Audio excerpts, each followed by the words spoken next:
All right, we are back on Morning Line. It's our final segment. Dr. Bill Stebbins is with us, a dermatologist from over at Vanderbilt. He's also a skin cancer surgeon. 737-7587 if you want to jump in with a quick question there. And, we kind of covered sun exposure and some of the sunscreens and what you should look at. A lot of people still, to this day, and I've told you, I haven't been back in years, but I understand the technology is more and the machines more intense than ever before for tanning salons. Yes. Now, have they been able to come up with a tanning bed that is, quote, safer, or are they as bad for your skin as ever? They're as bad for your skin as ever. Okay. And there is no amount of tanning bed exposure that's safe at all. Oftentimes you hear people say, I just want to get a base tan before I go on vacation. Tanning bed's a nice way to ease into that. You're causing just as much damage with those tanning beds as you would be outdoors. Okay. Give me that statistic. I mean, there's a number of statistics floating around, but using indoor tanning beds raises your risk of melanoma by 59%. Even just once or twice. And tanning bed use before the age of 35 has been associated with a 75% increase in melanoma. I see so many, especially young women, going in and out, because I get my hair cut right next to one of those places.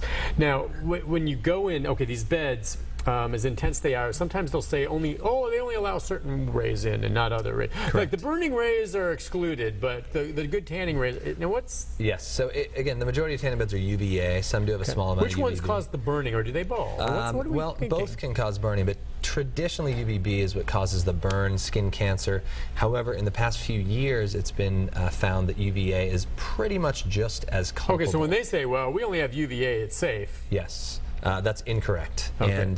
And I mean, I think is it the World Health Organization that's listed tanning beds in the same category as cigarette smoking and other potent carcinogens. They're incredibly dangerous, and I think that it's just, it's still out there that, oh, it's safe, or I cover my face up, so, my body's getting it, that's fine. And but again, the only thing that I find that really convinces our younger patients, and it does tend to be the majority of the time younger women who are going to tanning beds from sort of that 15 to 40 range, is that it will rapidly age you, and it will rapidly age your entire body. And they don't. It's harder to say, oh, in 10 years you might have a skin cancer, or oh, in theory your risk for melanoma may go or will go up.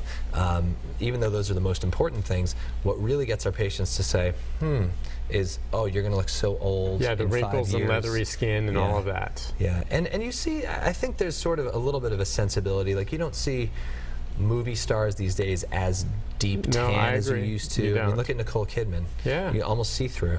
Yeah. But she burns easy. Oh, certainly. But she's done such a great job with her sun protection over her whole life. She's from Australia, which has astronomical rates of skin cancer. Oh, is that right? It's because paler people live there, and it's a tropical near environment. the equator. Well, she's redhead and she has every risk factor you can imagine, including growing up in Australia. All right. If someone is dead set on having some color to their skin, are there inherent dangers to any of these spray-on tans? Or you can buy some of these lotions that have not only sunscreen in it, but also a dye, and let's face it, some people end up looking like an orange, but I mean, aside from whether or not you think it looks good or not, are there dangers to staining your skin with some of these spray tans? There's never been any evidence that using these topically or on the surface of your skin causes any problems. Now, there are studies, just like we do with every substance out there, where if you ingest it or inhale it, or in massive doses that no human would ever be exposed to, it can be carcinogenic in mice. But for what we see in the day-to-day practice, whether it's the wipes, the lotions, or the spray, we do recommend that people don't inhale them or get them on any mucous membranes, which I don't think people would want to anyways. Your teeth wouldn't look so good with a tan.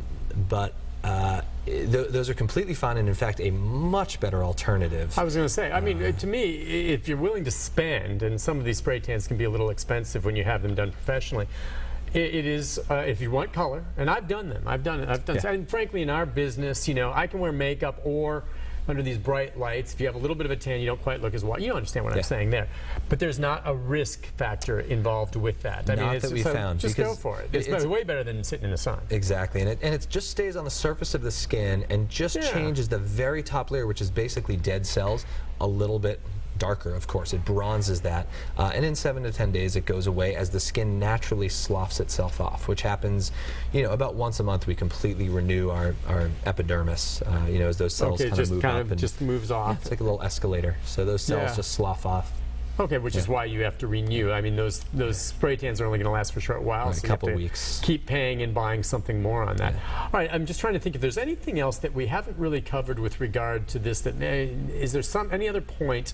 We did the sunscreen, just making sure, as you said, which I thought was interesting, and actually I think of it, my wife does this. She has a moisturizer that she uses that has sunscreen built in it, and that goes on first thing in the morning. And I'll say, honey, it's raining out. She still does it. Right.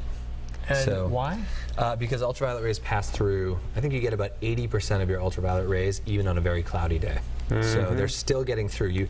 People often associate cold weather or cloudiness with the lack of ultraviolet rays coming through. Yeah, right. And that's not the case. Well, obviously in the winter we have some clear sunny days, and that's going to nail you either way. Oh, yeah. But an overcast day in winter still can get burned. Still going to get. So is the sun our friend? Because we make it out to be. I love the sun, and sunny days are so much better than cloudy days. And now all we want to do is run from it. But I guess you can be out in it, but it's almost scary, when you think about how much you have to cover up and what you're protecting yourself from. Yeah, again, the sun is our friend. It's sort of a frenemy, I guess, for dermatologists. It's something where we wouldn't be here if it weren't for the sun. But as humans, we just our skin, especially in the paler types, really cannot tolerate it. We're living longer now, and we're seeing those manifestations even in younger years. But it's a double-edged sword. I guess we need to remember too the genetic component. And I'm not saying this to say, oh, I'm clear on this, but the truth is there are going to be people that live into their 90s that spent their entire lives with no protection, maybe working a day job outside in the sun, that are not going to get a thing. Correct. But they're rare. And they're rare. And some are never going to get anything real serious. And you're right. I don't want you to think, oh, that could be me. They probably had something. But genetic component to this, or as we've said, there are some people far more at risk perhaps than others. Absolutely. And again, just those risk factors of paler skin, lighter colored hair, red hair, blonde hair, blue eyes, green eyes, anything where you're the type of person that burns first and then tans, or just burns, you are at the absolute highest risk. And then people that are inherently darker skinned, from sort of Asian colored skin, which is what we call, there's sort of grades 1 through 6. I'm pretty much a 1. You're about a 3. Okay. As we get darker, 4 through 6. Leland over there? He would be 5, 6. 5 or 6. Okay. Now, an African American, Hispanic, Asian, a little bit darker pigmentation. Exactly. So a lower risk of developing our traditional non-melanoma skin cancers. Can they burn and have that painful burn though? Yes. Still? Yes, they can. Even though you won't get the red, you won't be able to see the red. Have you been burned before, Leland? Close when we mow in the yard. Okay, Leland's over there in the weather center. So yeah, but anyone can burn. Yes. Yes. All right. And so sunscreen, really, we do recommend for everyone. For everyone. Yeah. Okay. And again, as you said, sometimes the predisposition can be hereditary. If you have a mother or a father that had a melanoma, that's one of the major risk factors for you developing one. Yes, a first-degree relative that's had melanoma. Other things are if you have a lot of moles. So a lot of times I was going to say 50 or more moles. Again, all the paler skin. And watch your moles. Watch your moles. I have a mole underneath my arm here that I always watch, but it's never in the sun. But I've watched that. That doesn't matter. It doesn't matter. That's right, as we talked about. It does. Again, oftentimes melanomas arise from nothing. So they don't arise out of a mole. That's right. They can arise out of a mole, but they may arise and look like a mole, but be completely separate. Do you believe there, as we wrap things up, any other lifestyle behaviors that could enhance your likelihood to get it? Drinking, smoking. Smoking. So we think smoking cigarettes somehow weakens your skin so it becomes more susceptible to cancers? It's always hard to tease out those bigger studies because it may be that people that smoke tend to do other things, like be in the sun more often. And so it's hard to say, but smoking is thought to cause all sorts of higher risk for every cancer you can imagine in the body. Yeah. So, okay. Yeah. That's just in general. Maybe breaks down your ability to perhaps have a defense mechanism against any type of cancer. Right. So if you're and I always remember the old story about the truck drivers. that would end up getting cancer on their left arm and not the right, because the window would be rolled down, and or even if it's rolled up, their hand is right here. This arm is shifting the gears and it's in the shade. Yeah. True, or in the ear, and keep about, if you drive a lot, right? Absolutely. I have sunscreen in my car for that exact reason. I also have tinted windows that allegedly block. Could they? Some tinted windows, you probably want to ask about that. They claim to block some of the dangerous rays from coming in. Yes, they claim to block the UVA, which is the part that is going to get through any window glass. And when you say wearing the dark sunglasses too, that meaning that you could get a cancer in your eye? You can get a cancer, absolutely. You can get a melanoma in your eye, and not to mention all the other harmful effects of. It's very hard to put sunscreen on your eyelids. Right. So, especially if you're playing sports. So does it matter if I get myself a pair of sunglasses that look like the high-end ones from the flea market but aren't? As long as they say that they have UV protection, which pretty much all of them do. That. Most of them these days have UVA protection. Yeah, so much UVA, things to think about. Yeah. Doc, just remind me again, you're there at Vanderbilt, right? I'm at 100 Oaks. Yeah, 100 that's Oaks, where the entire that's right, department that of facility dermatology there. is. Yeah. And I imagine you keep busy. We do. But if you take anything away from this, understand there's ways you can protect yourself, and if you have something that emerges, there's prevention. You can have it removed safely, and just watch it and do it and pay attention to keep it from becoming something much bigger.